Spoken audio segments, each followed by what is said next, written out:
How to delete an N8N workflow. Hey there, welcome back to this video. In this video I'm gonna show you how you can delete your N8N project or workflow.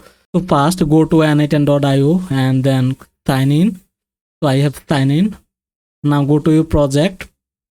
Now on the left panel here you will see overview. Just click on that. Now you will see all of your workflow here. Now if you want to delete any of the workflow from here, it's easy. First of all, you have to make it archive.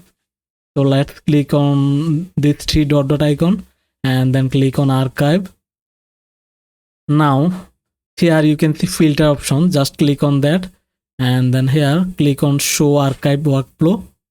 Now you'll see only archive workflow here. Now here click on the three dot icon and then you will see delete option. Just click on that. Now just click on yes delete and then your archive workflow will be deleted, and there you go. Now your workflow is deleted.